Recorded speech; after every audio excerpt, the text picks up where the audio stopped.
तो दर्शकों नमस्ते प्रणाम। मैं आपका अपना ठाकुर प्रखर सिंह और रात के 10 बज चुके हैं और कहानी का जो सिलसिला है वो दस्तूर जारी है। आज की कहानी शुरू करूं उससे पहले एक बड़ी हैरान करने वाली खबर निकल के सामने आई और ये खबर कम से कम आज के दिन के लिए तो बड़ी ही हैरान करने वाली है। एक बेहद मशहूर एक्ट्रेस, लगभग सभी लोग जानते होंगे, कंगना रनौत, मौजूदा सांसद भी हैं। इस बार चुनाव में उन्हें जीत भी हासिल हुई। तो अभी आज की बात है, कंगना रनौत चंडीगढ़ एयरपोर्ट पे मौजूद थी। अब एयरपोर्ट पे कुछ नियम कानून होते हैं, चेकिंग होती है। इसी दौरान वो खड़ी थी, तभी एक महिला सीएसएफ कर्मी वहाँ पे आती है। आने के बाद उनसे कुछ कहती है। अब इससे पहले कि वो कुछ समझ पाती, कुछ जान पाती, उनको एक थप्पड़ मार देती है। जैसे ही थप्पड़ मारती है, तमाम लोग बीच बचाव करने आते हैं। तमाम लोग वहाँ पे मोबाइल वगैरह लेके मौजूद थे, वैसे भी वहाँ पे कैमरे वगैरह लगे हुए थे। तो फिर ये वीडियो सोशल मीडिया से लेके तमाम अन्य प्लेटफॉर्म पे वायरल हो गया। अब जैसे ये वीडियो वायरल हुआ, तमाम लोगों ने पूछना शुरू किया कि भैया, अब एक सांसद या फिर एक अभिनेत्री या फिर आम नागरिक को भी इस तरह से सीएसएफ कर्मी कैसे मार सकती है? क्या वजह थी? क्या कंगना रनौत ने कुछ सुरक्षा में गड़बड़ी की? क्या कुछ बदतमीजी की या फिर कोई और बात? तो फिर जब पता किया गया तो पूरी कहानी निकल के सामने आई कि जिस महिला कर्मी ने मारा था, उसकी जो माँ थी वो फार्मर प्रोटेस्ट में बैठी थी, यानी जो किसान आंदोलन हो रहा था, उन आंदोलनों में जो इस महिला कर्मी की माँ थी वो भी शामिल थी। अब माँ शामिल थी तो शामिल होने की वजह से कहीं ना कहीं ये भी उससे अटैच थी और कंगना रनौत लगातार कुछ न कुछ कमेंट करती, कुछ न कुछ टीका टिप्पणी करती। तो इस बात से वो काफ़ी नाराज़ थी। लिहाजा जब उसे मौका मिला तो मौका मिलने के बाद उसने थप्पड़ मार दिया। लेकिन कायदे से अगर देखा जाए तो ये काम बेहद घृणित है। ऐसे कामों को नहीं करना चाहिए। आप अपने राय को लेकर रख सकते हैं, सामने वाला अपना विचार रख सकता है, लेकिन जब आप एक कम से कम एक वर्दी में हैं, आप सीएसएफ की वर्दी में हैं, आपके ऊपर एक जिम्मेदारी है, तो आप इस तरह से किसी के ऊपर हाथ उठा रही हैं, तो कहीं ना कहीं ये काम बहुत गलत है। हालांकि आपकी क्या राय है ये आप कमेंट जरूर कर देना। अब आते हैं आज की कहानी की बात करते हैं। और आज की कहानी की बात करूं तो आज की कहानी अपने आप में बेहद हैरान करने वाली कहानी है। इस कहानी को जब आप पूरा सुनेंगे तो आपको कोई लॉजिक नहीं मिलेगा। पूरी कहानी एक तरह से आपको लगेगा कि टाइम भी बर्बाद हो गया, लेकिन फिर भी इस कहानी को मैं सुना रहा हूँ और इस कहानी को सुनाने के पीछे एक अजीब वजह भी है और ये वजह शायद आपको नहीं समझ में आए, लेकिन बाकायदा इस वजह के पीछे मैं कई दिनों से पड़ा हुआ था। मैंने अलग अलग लोगों को देखा, उनकी ज़िंदगी में झांकने की कोशिश की और जब झांका और जाना तो पता चला कि नहीं, ये चीज़ें सच में हो रही हैं। और क्या हो रही हैं ये आपको कहानी के बीच में बताऊंगा या फिर हो सकता है कि लास्ट में बताऊंगा। तो सीधा सीधा इस कहानी का रुख करते हैं और इस कहानी की शुरुआत होती है बिहार के मुजफ्फरपुर से। बिहार के मुजफ्फरपुर में एक स्कूल है और उस स्कूल में लगभग तमाम लड़कियां पढ़ती हैं और उन्हीं लड़कियों में से 3 लड़कियां जो आपस में दोस्त भी हैं, आपस में जिगरी यार भी हैं, वो भी पढ़ा करती थी।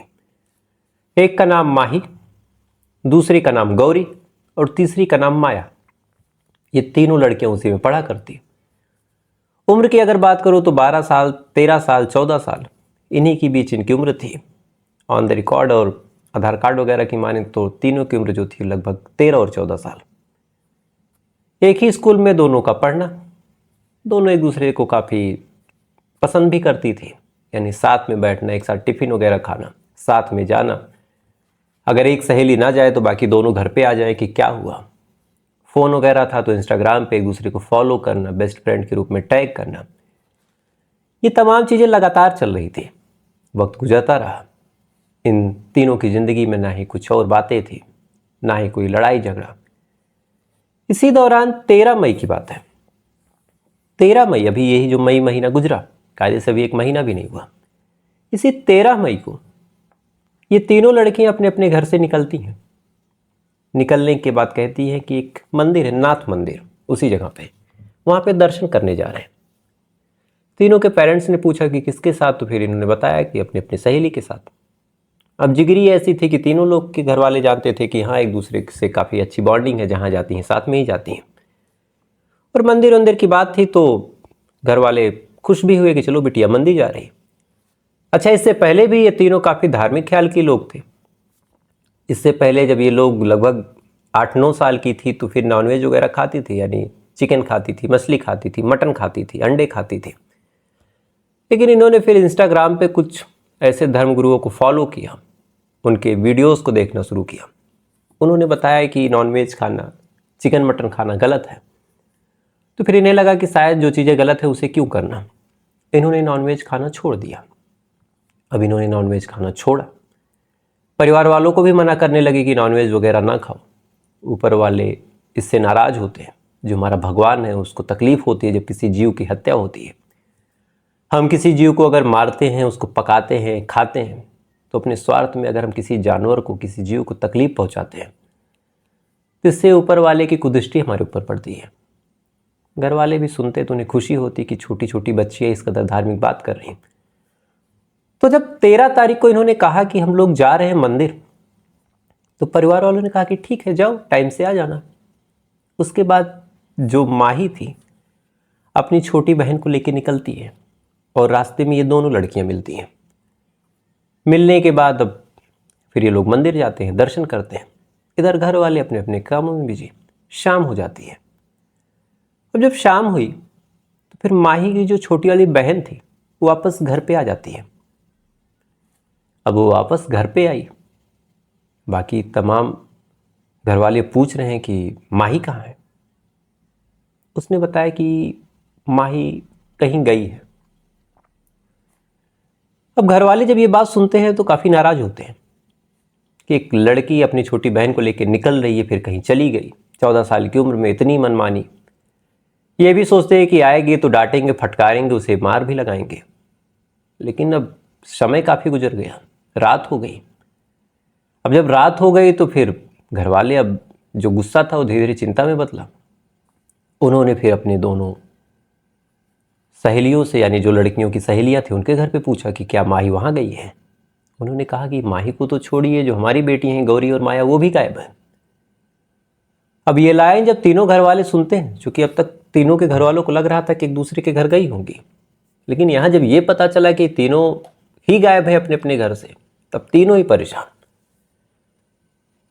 रात भर इन्होंने अपने तरीके से खोजा, तमाम स्कूल के दोस्तों से लेके, तमाम सहेलियों से लेके, तमाम रिश्तेदारों, सगे संबंधियों, जहाँ जहाँ ये लोग जानती थी, जिस मंदिर पे ये लोग दर्शन करने जाते थे, हर उस जगह पे इन्होंने अपने तरीके से, अपने हिसाब से तफ्तीश की, पड़ताल की। जब कहीं नहीं मिला तो इन्होंने एक काम किया। इन्होंने सोचा कि अगर ये लड़कियां कहीं गई हैं तो हो सकता है कि कुछ लिख उख के गई हो, या फिर कुछ सबूत, कुछ और चीज़ें मिल जाए। तो इन्होंने फिर उनकी कॉपी को, उनके रूम को अच्छे से तलाश करना शुरू किया, चेक किया। जब चेक किया तो माही के रूम में एक रफ कॉपी में एक नोट मिला, और उस नोट में माही ने लिखा था कि मैं कहीं जा रही हूं और 3 महीने तक हमें खोजने की कोशिश मत कीजिएगा। 3 महीने तक अगर आप खोजने की कोशिश करते हैं तो फिर हम अपने साथ जहर की शीशी लेके जा रहे हैं, और अगर आप खोजते हैं या फिर हमें ढूंढने की, पकड़ने की कोशिश करते हैं तो जहर की शीशी हम खा लेंगे और अपनी जान दे देंगे। अब एक तरह से सीधा सीधा सुसाइडल थ्रेट था इसमें। अब ये बात जब परिवार वाले सुनते हैं, बेचारे बदहवास की 14 साल की लड़की इस कदर की बात लिख के भाग रही है, उन्होंने फौरन सोचा कि इससे पहले कि कुछ देर हो जाए या फिर कोई अनहोनी हो जाए, कहाँ गई कुछ पता नहीं। उन्होंने पुलिस से मुखातिबी की और पुलिस वालों को पूरा मामला समझाया और कहा कि हमारी जो लड़की है इस कदर गायब हो गई है। इसी दौरान जो दोनों परिवार वाले थे वो भी आते, वो भी मिसिंग कंप्लेन दर्ज करवाते हैं। अब जब मिसिंग कंप्लेन दर्ज करवाते हैं, दर्ज करवाने के बाद अब तलाश शुरू होती है। अब जब तलाश शुरू होती है, 2 दिन गुजर चुके थे, तब माही की जो बहन उनके साथ गई थी, उन्होंने एक बात बताई। उसने कहा कि दीदी दरअसल नाथ मंदिर तो गई थी, लेकिन उसके बाद रेलवे स्टेशन गई थी और मुझे भी लेके गई थी, और ले जाने के बाद उसने कहा कि एक ट्रेन से मैं जा रही हूँ और इस बारे में किसी को बताना मत। अब ये बात परिवार वाले 2 दिन बाद जब सुनते हैं, सुनने के बाद परेशान। उन्होंने उस बच्चे से पूछा कि बेटा अब तक क्यों नहीं बताया। उसने कहा कि दीदी ने मना किया था और कहा था कि अगर बता दोगे तो मैं जहर खा लूँगी। अब ये बात पुलिस वालों को पता चली कि लड़कियां ट्रेन से कहीं गई हैं। अब ट्रेन का नाम जैसे ही आया तो फिर पुलिस वालों ने पड़ताल करनी शुरू की। इसी दौरान एक प्लस पॉइंट मिला पुलिस वालों को। हालांकि तफ्तीश, तलाश चल रही थी, लेकिन एक चीज़ ऐसी थी जिससे लगा कि हाँ शायद अब पता चल जाए। क्योंकि एक लड़की थी जिसका नाम था माही, वो अपने साथ एक मोबाइल फ़ोन लेके गई थी। तो पुलिस वालों को लगा कि चलो लोकेशन ट्रैक करते हैं। लोकेशन ट्रैक करेंगे, लगभग चीज़ें आसान हो जाएगी। इसके बाद उन्होंने उस फ़ोन को सर्विलांस पे लगाया, लोकेशन को निकालना शुरू किया। तो जब पहली लोकेशन निकल के सामने आई लगभग 1 हफ्ते बाद, वो निकल के सामने आई लखनऊ की। और साथ ही जब रेलवे स्टेशन के कैमरे को खंगाला गया तब पता चला कि ये जो लड़कियां हैं ये लखनऊ की तरफ गई हैं। अब ये लाइन जब पता चली, पुलिस वालों ने घर वालों को सूचना दी। घर वाले बदहवास लखनऊ भगते हैं। वहाँ के जो पुलिस वाले थे उनसे कांटेक्ट करते हैं कि हमारी लड़की यहाँ आई, आने के बाद गायब हो गई। लखनऊ की पुलिस भी अपने तरीके से खोजने की कोशिश करती है। जो तस्वीरें वगैरह थी वो तमाम इलाकों में सर्कुलेट की जाती हैं, लेकिन ना ही कोई जानकारी मिली, ना ही कोई और चीज़ मिली। लगातार इन लड़कियों को खोजा जा रहा। 1 हफ्ते और गुजर गए। 1 हफ्ते बाद एक दूसरी लोकेशन निकल के सामने आती है, और ये लोकेशन थी कानपुर की। यानी ये लोग बिहार के मुजफ्फरपुर से चले हैं और अभी यूपी के लखनऊ में, और लखनऊ से अब कानपुर में। अब कानपुर की जब लोकेशन मिली तो फिर पुलिस वाले वहाँ कांटेक्ट करते हैं। परिवार वाले बदहवास तीनों के भाग के कानपुर जाते हैं, वहाँ की पुलिस से मदद मांगते हैं। इधर लखनऊ और ये तमाम पुलिस खोज ही रही। लगभग कई दिन गुजर गए और कोई जानकारी मिली नहीं। पुलिस वाले परेशान, बदहवास, घर वाले अलग तफ्तीश कर रहे हैं, पुलिस वाले अपने तरीके से अलग पड़ताल कर रहे हैं। एक साथ 3 लड़कियां गायब है तो पुलिस वाले भी टेंशन में कि कहाँ भाग गई, कहीं किसी ट्रैप वैप में ना फंस गई हो या फिर कोई और बात हो। साथ ही इस तरह से मंदिर के नाम पे भागना, वो भी टेंशन की बात। तमाम सोशल मीडिया हैंडल वैंडल भी खंगाली कि कोई लड़का वड़का कॉमन मिल जाए, वो भी नहीं मिला। तमाम लाइक पोस्ट, ये तमाम चीज़ें चेक की गई कि क्या किसी को ये लोग लाइक करती हैं, वो भी नहीं पता चला। स्कूल के तमाम फ्रेंड से पूछताछ की गई कि क्या इनका कोई बॉयफ्रेंड वगैरह है, वहाँ भी कोई जानकारी नहीं मिली। देखते ही देखते 24 दिन गुजर गए। 24 दिन तक तीनों परिवार वाले अपनी अपनी बच्चियों को तलाशते रहे, यानी माही को, गौरी को, माया को। परिवार वालों के हाथ खाली थे। पुलिस वाले अपने तरीके से तफ्तीश करते रहे, तमाम तरह के सर्विलांस, तमाम तरह के कैमरे, तमाम last location, call detail, common friend, school, दोस्त, रिश्तेदार, अड़ोसी पड़ोसी, हित्र मित्र, सबसे पूछताछ कर ली। लेकिन ना ही किसी के पास कोई जवाब था, ना ही किसी को कुछ पता था कि आखिर ये लड़कियां कहाँ गई। ना ही कोई मोटिव निकल के सामने आया, ना ही कोई रीज़न। साथ ही उस मंदिर से जुड़ा कोई ऐसा फैक्ट भी निकल के नहीं सामने आया जिससे कोई जानकारी मिले कि आखिर ये लड़कियां गई कहाँ। 24 दिन गुजर चुके थे। परिवार वालों को रो रो के बुरा हाल था। तमाम इलाके में खबर फैल गई कि 3 लड़कियां एक साथ भाग गई। तो लोग तरह तरह की बात कर रहे थे। किसी के दिमाग में ये आ रहा था कि कहीं कोई ऐसा ना हो जो इन्हें विदेश विदेश में बेच वेच दे। किसी के दिमाग में ये था कि कहीं मुंबई वगैरह ना भाग गई हो, कुछ मॉडलिंग वॉडलिंग का चक्कर ना रहा हो। जितने मुंह उतनी बातें, पुलिस वाले अलग खोज रहे। 25वां दिन जैसे ही आया, मथुरा में एक मालगाड़ी जा रही थी। अब मालगाड़ी थी, कोई सवारी उसमें बैठी नहीं थी। मंद मंद ड्राइवर साहब मुस्कुराते हुए ट्रेन चला रहे थे। अचानक से देखते हैं कि 3 लड़कियां ट्रैक पे एक दूसरे का हाथ पकड़े खड़ी हैं। अब जैसे ये चीज़ देखते हैं फौरन हॉर्न बजाते हैं कि भाई हट जाओ। स्पीड भी तेज थी, ब्रेक भी नहीं लग सकती थी। काफ़ी टाइम तक लगातार ये हॉर्न बजाते रहते हैं, ब्रेक लगाने की कोशिश करते हैं, लेकिन ना ही वो लड़कियां हटती हैं, ना ही ट्रेन रुक पाती है। तीनों लड़कियां ट्रेन से टकराती हैं और फिर वही होता है जो हम सबको पता है, तीनों लड़कियों की मौत हो जाती है। थोड़ी दूर जाने के बाद ट्रेन रुकती है, फौरन पुलिस को फ़ोन किया जाता है। आरपीएफ और तमाम लोकल पुलिस मौके पे भाग के पहुंचती हैं। पहुंचने के बाद अब तीनों लड़कियों को उठाया जाता है। उम्र वही 13-14 साल। चेक किया तो कोई कागज़ वागज मिला नहीं। अब ये भी एक अलग चुनौती कि 3 लड़कियां इस कदर बीरबान सुनसान ट्रैक पे आके सुसाइड कर रही हैं, कहाँ से है। अब चूंकि मामला भी ये मास सुसाइड का था, कोई एक लड़की हो तो चलो इग्नोर कर दें, 3 लड़कियां। तो फिर पुलिस वाले भी अब मथुरा के जो थे उन्होंने इस केस को बड़ा चैलेंजिंग लिया। उन्होंने कहा कि हम पता करेंगे कि ये लड़की आखिर है कौन और कहाँ से आई है। तमाम तरह की पड़ताल उन्होंने करनी शुरू की। लड़कियों को बाकायदा चेक किया, उनके कपड़ों को, उनके पर्स को, उनके पॉकेट को, फ़ोन पे तो लॉक लगा था, लेकिन इत्तेफाकन इन लड़कियों के कपड़ों पे एक ट्रेलर का नाम लिखा हुआ था। और ये जो टेलर था ये मुजफ्फरनगर का था। तो मुजफ्फरनगर का एक टेलर, तो पुलिस वालों को लगा कि शायद ये लड़की मुजफ्फरनगर की हो। उन्होंने फिर कांटेक्ट किया मुजफ्फरनगर पुलिस से। अब जैसे ही 3 लड़कियों का नाम लिया तो फिर मुजफ्फरनगर पुलिस फौरन अलर्ट की, ये तो हमारा ही मामला है। परिवार वालों को इत्तला दिया कि लड़कियां वहां पे जाके सुसाइड कर ली हैं, क्योंकि बाकायदा जो ड्राइवर था, लोको पायलट था, वो चश्मदीद था। पुलिस वाले जाते हैं, जाने के बाद परिवार वालों की मदद से बॉडी लेके आते हैं। बॉडी परिवार वालों के हवाले कर दी गई, परिवार वाले अंतिम संस्कार कर देते हैं। लेकिन अब यहाँ सवाल ये था कि इन तीनों लड़कियों ने ऐसा किया क्यों? अच्छी खासी धार्मिक थी, ना कोई प्रेम प्रसंग था, ना कुछ था। तो लड़कियों की फिर तलाशी ली गई, और जब तलाशी ली गई तो 3 चीज़ें मिली। 2 सुसाइड नोट, और 2 लड़कियों के हाथ पे मेहंदी से कुछ लिखा हुआ था। एक के हाथ पे SBG लिखा हुआ था और दूसरे के हाथ पे युवराज लिखा हुआ था। और एक लड़की के हाथ पे लिखा था Mahi, I love you my wife. अब इस तीसरे वाले शब्द को थोड़ा सा ध्यान से समझिए, आपको बहुत चीज़ें समझ में आएंगी। अब सुसाइड नोट पे ये लिखा हुआ था कि हम इस दुनिया को छोड़ के जा रहे हैं, हमें भगवान से मिलना है। और एक लड़की के उस पर लिखा था, जिसकी माँ नहीं थी, कि मुझे अपनी माँ से मिलना है। बाकी ना कोई रीज़न ना कुछ। तो फिर पुलिस वालों ने ये माना कि ये मामला सुसाइड का है। साथ ही शायद ये किसी ऐसे चक्करों में थे जिससे इन्हें लगता था कि मरने के बाद हम भगवान से मिलेंगे, या फिर मरने के बाद हम अपनी माँ से मिल सकते हैं। लेकिन जहाँ तक मेरी राय है, और इसको बाकायदा इस केस को मैंने रिसर्च किया, और रिसर्च ऐसे नहीं किया, आप भी थोड़ा सा ध्यान देंगे और थोड़ा सा इंस्टा अगर आप चलाते होंगे तो आपको चीज़ें समझ में आएंगी।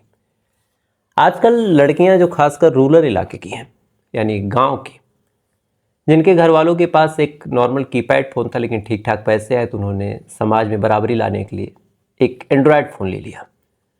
जब वो लड़कियां, मैं सबकी बात नहीं कर रहा हूँ, लेकिन कुछ लड़कियां, अब संस्कार ऐसे हैं, घर की रोक टोक ऐसी है कि बॉयफ्रेंड नहीं बना सकती। अब ऐसी लड़कियां जो 9th 10th में, यानी 13-14 साल की, ये इंस्टाग्राम बनाते हैं और वहाँ पे फिर अपने फ्रेंड्स को फॉलो करती हैं, और फिर लगातार उनसे चैट करती हैं, लगातार एक दूसरे से रील शेयर करती हैं। और ये रील, ये तमाम चीज़ें शेयर करते करते एक दूसरे से इतनी अटैच्ड हो जाती हैं कि फिर उन्हें किसी लड़के या फिर किसी बॉयफ्रेंड की ज़रूरत नहीं होती है।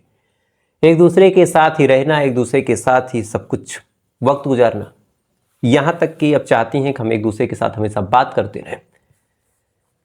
एक दूसरे को ये बॉयफ्रेंड गर्लफ्रेंड भी समझने लगती हैं, यानी आपस में इस तरह से ये रहने लगती कि इन्हें लगता है कि यही मेरा प्यार है।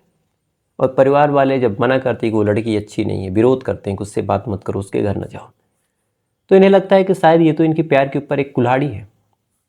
इसके बाद इन्हें लगता है कि दुनिया में तो रहने का फ़ायदा क्या। मैंने कई लड़कियों को देखा है, वो अपनी फ्रेंड्स के लिए जब थोड़ी बहुत स्कूल में लड़ाई हो जाती है तो 7-7 8-8 दिन स्टोरी लगाती हैं सैड वाली, इंस्टा आईडी बंद कर लेती हैं, हाथ पे कट के निशान लगा लेती हैं। और ये तमाम की एक दूसरे की रील पे लाइक नहीं दिया, एक दूसरे को झगड़ा कर लिया, एक दूसरे की स्टोरी पे कमेंट नहीं किया, इस पे इस कदर नाराज़गी हो रही है। और ये तमाम चीज़ें इंस्टाग्राम और उनकी रील का इन्फ्लुएंस है कि फ्रेंडशिप में झगड़ा, इस पे झगड़ा, जबकि बहुत छोटी चीज़ें हैं। हमारे टाइम में तो ऐसा होता था कि स्कूल में झगड़ा हुआ, शाम को कोचिंग में फिर से पैचअप हो गया। लेकिन सोशल मीडिया, तुमने उसको क्यों फॉलो किया? इन तमाम चीज़ों का ऐसा इन्फ्लुएंस है इस टाइम में कि आपस में छोटी छोटी बातों पे लड़कियां, खासकर चाहे छोटी लड़कियां हो छोटे लड़के हों, अपनी एक अलग दुनिया बनाते हैं और चाहते हैं कि उसमें पेरेंट्स ना हो, उसमें कोई रोक टोक ना हो, अपने हिसाब से रहें। और जब जब पेरेंट्स रोक टोक करते हैं तब उनके दिमाग में आता है कि इस दुनिया को छोड़ो और चलो यहाँ से। कई लड़कियाँ भाग रही हैं, कई लड़के भाग रहे हैं, कुछ ऐसे ऐसे सुसाइड तक अटैम्प्ट कर ले रहे हैं और तमाम ऐसी चीज़ें कर रहे हैं। तो इस कहानी को शायद आपको बेबुनियाद लगे, लेकिन आपके आसपास या फिर आपके घर में अगर कोई छोटा लड़का है, छोटी लड़की है, तो ज़रूर ध्यान दीजिए कि वो सोशल मीडिया पे क्या कर रहा है। अगर वो किसी लड़का है और लड़के से भी इतना अटैच होकर बात कर रहा, तो शायद वो आपके लिए खतरा होगा। लड़की है, किसी फ्रेंड से ही इतना जान दे के बात कर रही, तो वो भी खतरा है, क्योंकि लगाव हमेशा पीड़ा देता है। शायद मुझे लग रहा होगा कि आपको ये लगा होगा कि कहानी निरर्थक थी, लेकिन ये 3 लड़कियां इस कदर जाके मर गई, कोई रीज़न नहीं समझ में आया। पुलिस इस केस को यूं ही क्लोज कर देगी जो सुसाइड है। परिवार वाले कह रहे हैं कत्ल है, लेकिन वो निकलेगा नहीं, लेकिन कायदे से एक म्यूचुअल अंडरस्टैंडिंग में हुआ था। तो फिलहाल ये थी पूरी कहानी। अब आपसे कल फिर मुलाकात हुई किसी दूसरी कहानी के साथ। तब तक अच्छे रहिएगा, खुश रहिएगा, अपना ख्याल रखिएगा, अपने देश का ख्याल रखिएगा। जय हिंद, वंदे मातरम।